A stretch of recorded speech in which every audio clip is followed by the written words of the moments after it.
Hi guys, it's Claire. I'm back with another card making process video for you. Today we're going to be playing with this new die. It's from, I got sent it from Craft Stash, and it's an apple blossom die, and it's called Botanicals Border. It's a really pretty die and very intricate. It doesn't look as pretty in the packaging as what it does when it cuts. When it cuts, it's absolutely beautiful, as you'll see. So the first thing I've done there is I've got a plain white card base or card blank and folded it and bone folded it so it lays nice and flat.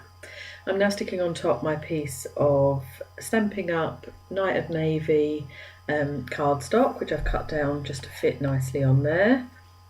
And I've also cut a white piece down 5mm smaller, which I know is going to be my top piece. And I've pre-cut my die there, the Botanicals border die. I've cut two of them. Now I realise that there's a bird sitting on there, and the one that I've got on the top, obviously the bird is upside down, but I'm going to adapt this a little bit, and you'll see in a bit that you won't see that bird there. So I'm moving on to my sentiment now. I've pulled out this Just Right stamp set. It's called Extra Grand Sentiments, and I'm going to stamp this Thinking of You in the middle of my two borders. And I actually, instead of just ink stamping this, I want to stamp it with gold embossing powder, or stamp it with Versamark, but then heat emboss it with gold embossing powder, I should say. So I've popped everything on my MISTI, eyeballed it up so I know where the sentiment needs to be, and I'm just picking my sentiment up on the MISTI door there. Now another good thing about the MISTI is that you've got grid lines on there, so I'm using that, as you can see, just to make sure my sentiment is nice and straight. When I'm happy with it, I'm just going to ink that up with my Versamark, using my embossing buddy first, and then ink up with Versamark and close the door, obviously to give my impression over on my card front. Now if you haven't watched my MISTI video already, you should, and it shows you on there how good this is, or how good the MISTI is for doing heat embossing. As you can see, I'm doing 2 layers of Versamark, so I'm getting a nice thick layer, and I think I actually go in a minute and do a 3rd layer, so I've got 3 layers of Versamark on there, which gives me a lot of Versamark for my gold embossing powder to stick to. Okay, so when I'm happy with that, I move everything out of the way, and I get my gold embossing powder. I'm using a matte gold embossing powder from Wow. And I'm just going to heat that emboss as we do.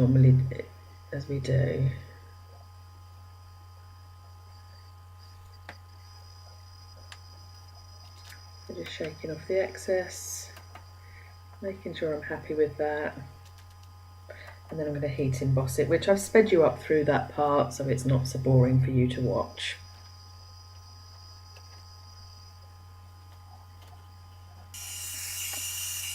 If you haven't tried heat embossing before, I know it's something that not everyone tries, but if you haven't tried it, you really should give it a go. I think it really pops from the card and makes a massive difference, as opposed to just, ink stamping or flat stamping all the time. This just looks really special. Now what I'm doing here is I've grabbed a piece of scrap white cardstock and I'm putting my Versamark all over. What I'm trying to make is a piece of gold card that matches my sentiment. I know that I want to punch some flowers from here, and I want the gold to match exactly the sentiment that I've got on there. So I'm going to do everything all over again with the Wow embossing powder. Heat set that. Again, I'll speed you up through it so it's not boring for you. But yeah, I'm just making myself a piece of gold cardstock that's exactly the same gold as my sentiment that I've stamped on my card.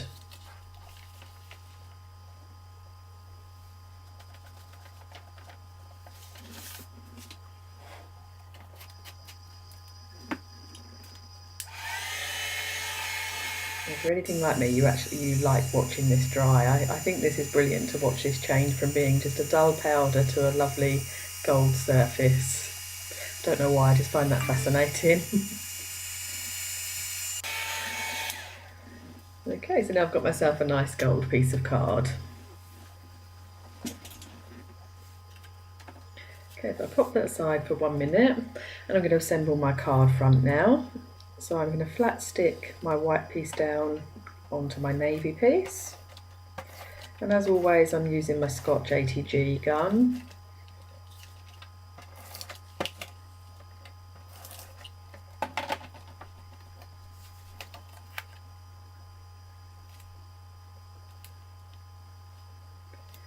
Okay, so when I'm happy that it's lined up, I give that a good press down, and then I'm going to stick on my die cut pieces.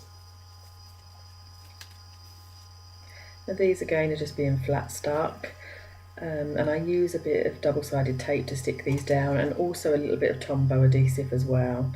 Before I stick them down, I'm actually chopping off of there the beak off of the bird. If you can see, his beak hangs over the branch or the grass that he's sitting on, and I chop off his beak. Excuse me. You'll see in a minute, I mean that looks awful at the moment, but once we put our flowers on, you won't be able to see that that's a bird. So yeah, as I say, I'm using double-sided tape just to stick that down.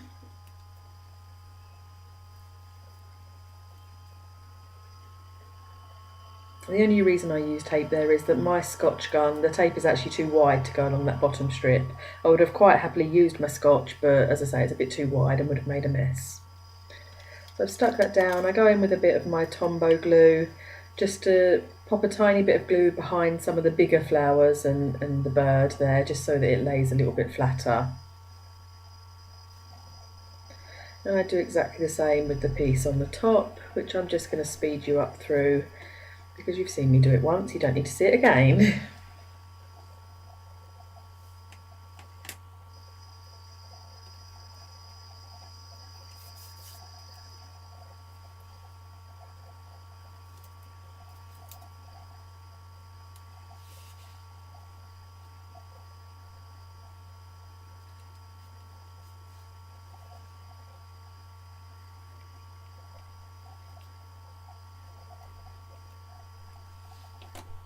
Okay, so that's that top done as well.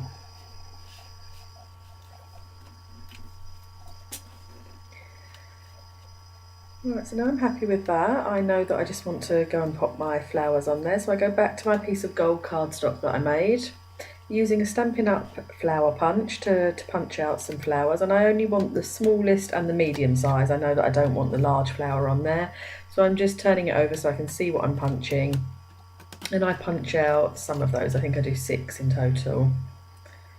And it's quite hard to get the punch to push through those. Obviously it's a thick cardstock I'm using anyway, but now I've heat embossed in top, so you know, you've got to give it a good bit of pressure, a good push down to punch those flowers out. And there's my little flowers. And I'm going to grab myself a ball tool and a little mat just to give them a little bit of shape. So you can see I just push on them in a circle motion just to make them curve a little bit. I don't do this a great deal, I want a little bit of curve to that card so that they don't sit dead flat.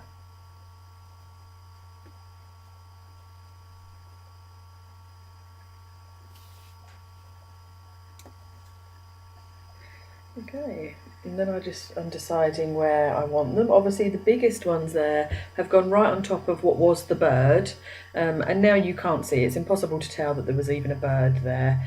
It just looks like, you know, some more of the flowers or a leaf underneath. So I decide where they're going to go, and then I grab my Tombow glue again just to stick those down.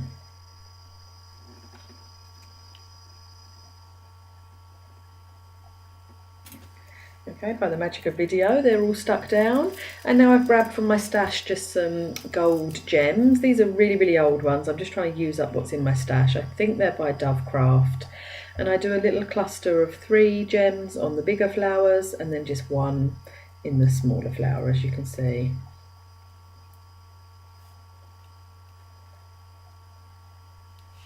Give them all a good push down to make sure they're stuck down, and that's it. And then I'm calling the card done.